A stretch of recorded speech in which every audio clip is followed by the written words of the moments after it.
Hello, my name is Bubble, and I sometimes go by the name of Simon, and this is a thoughts video. This is a thoughts video on Riverboat. Now, a few weeks ago, or I think it was last week actually, I played Heaven and Ale, a game by Michael Kiesling, came out 2017, or Essen 2017, and it was a game I didn't particularly enjoy. I just felt the whole experience was quite miserable. The whole goal in Heaven and Ale was really just to get resources, use those resources to get money and get more resources, and then you would then score them at the end of the game based on certain victory conditions. Riverboats is very, very similar. If you look at two boards together, you'll see a lot of similarities. On your turn, you're going to be planting resources or putting resources down in different fields, and then you're going to be harvesting those resources to get yourself points, and also to do various other things. The person with the most points at the end of the game wins. They borrow very similar styles. They borrow very similar mechanics. You are going to be putting resources down on your fields.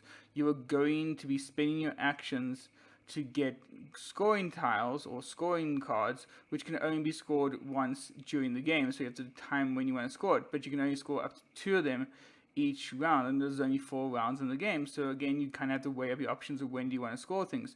You have to get people to score them as well. Heaven and Ale did a very similar thing where you could go around the board and choose your action spots, but then you could stop at certain spaces and get yourself certain objectives if you had to fulfill those objectives, but also you could only score your resources or activate your resources if you went on certain spots. Now, I'm happy to say I enjoyed Riverboats a lot more. You see, the basic turn structure is very clever. I actually like this because at the start, each person takes 1 phase tile, and they essentially become the first player for that phase, which is a rather neat mechanic. And they also get a bonus, like there'll be like a bonus 1 coin, or they might get a bonus worker to place down. And I do like that. The turns are very simple. You have the first stage, which is going to be sending your people out into the fields, and it's interesting. You basically have a deck of cards, and this will tell you in which field the person can go to. And then you have the planting phase, where you choose what crops you want to plant. Then you have the shipping phase, where you essentially are going to ship off your people, or not your people, you're going to ship off the resources or the crops that you have just planted. Trust me, things grow really fast. I have no idea why. And you're shipping them off via using riverboats, and then you kind of get different points based on how many goods you shipped off. This is very similar to Heaven and Ale. Heaven and Ale had sheds, which would activate like a whole circle or a whole cluster of resources around them, and depending on how many you had, you would either get a really good score, or like a really good point score, or you get to move up your brewmaster on the track. Riverboats does a very similar thing where the higher the number, the different type of rewards you get. So at the low end, you're just moving up your dockmaster and getting some victory points, where at the high end, you kind of are gimping your engine by sending your people off to New Orleans to earn your points that way, but you don't get them ever again. You kind of send them off and then you can't use them to then harvest. Once you've done that, you then go into the scoring phase, where you get to choose different scoring cards. Each person can choose 1. And of course, if you take one of the cards, it'll give you a certain bonus, which again might be a gold, money. And money is simply just a wild resource. Well, not a wild resource, but during each phase, you can spend it and basically ignore the restrictions of the phase. So in the field phase, instead of having to put a worker on a certain spot based on the cards that come out, you can just put them anywhere as long as you pay the 1 gold. And that's really clever. I like that because it kind of frees you up to do other things.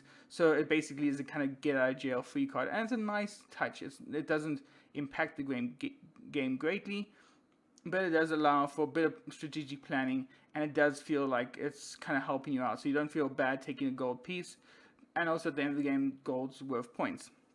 Then you have the last phase. The last phase is where you basically choose to activate different scoring tiles. You have sheds, which go in an area around them based on how many resources there are, the same type of resource. You have wells, which counts the number of contiguous, which means the number of like resources touching each other, so you can form like long chains of resources and get victory points that way. And then of course you have scoring cards, and you have to then choose which to score them. That's a very quick rundown of how the game plays. In my experience, I enjoyed this a lot more than Heaven and Ale, even though it's by the same designer and features almost identical mechanics. And that was because, I mentioned this in my Heaven and Ale review, you are not doing just small actions. Every action you do feels rewarding in some way. You are sending 8 people out to go and plant stuff down, or you again getting a harvest tile and putting plants on your board, and then you're going to be able to ship them out and how you ship them out. But what's nice is you're never completely getting ruined over by other players.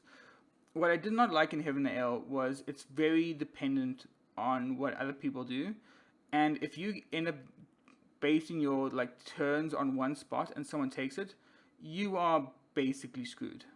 There's no way around it. If you are planning to get to that one objective tile in Heaven and Ale that scores you all your resources and gets you all the money you need for the rest of the game, but someone else takes it, you are gone. You can't come back from that. Whereas Riverboats, you never feel like you're out of the game. It's very much just you trying to do the best at the puzzle that's being presented to you. What's really nice is how the scoring cards come out. You have a choice of which scoring card you want to go for. And if you want a better choice, you can take the scoring phase tile, and then that allows you to become the first player, which is great, because then you'd be like, okay, well, I'm sacrificing, say, getting more harvest tiles in that one phase, but now I have a better choice when it comes to this phase. And I think that's great. I just like that it's giving you more and more options to explore, and it's never really saying, well, no, you can't do that, you don't have the resources or anything like that. You never feel like you're being punished for a simple action that you're doing, and that is what I like about Riverboats. Now, I do have to say, I think the theme is not great. The boards look bland and uninteresting. If you look at the boards online, you will see that you have fields. There's about 5 different fields or 4 different fields, and each one's just a slightly variation on the color brown. I talked about Council of Beige, but this really is even more beige than that. It's just so boring. And the actual harvest tiles or the produce tiles are just boring. I mean, the potato one is the most boring of potato tiles ever.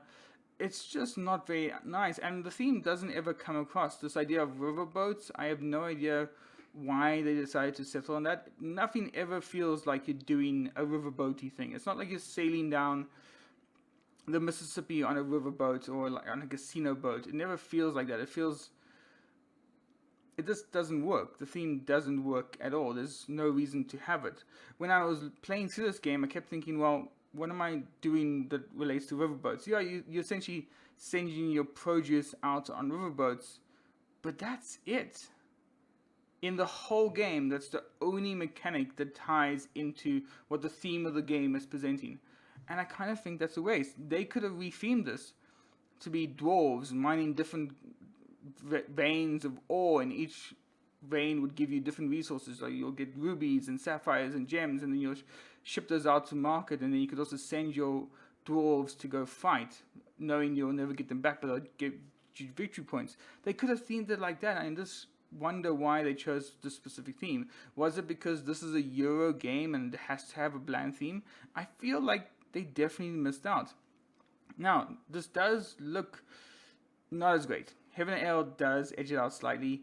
The resources are just a bit more prettier in Heaven and Ale. The theme of it comes across a bit better in Heaven and Ale. In Riverboats, it really was a miss, in my opinion. Now, that doesn't stop it from being a really good game. The game doesn't take long. You could probably get this done in, I think we got it done in like an hour and 20 minutes. The scoring is not complicated. Your actions aren't complicated, but they can be very impactful, and you can have really good turns.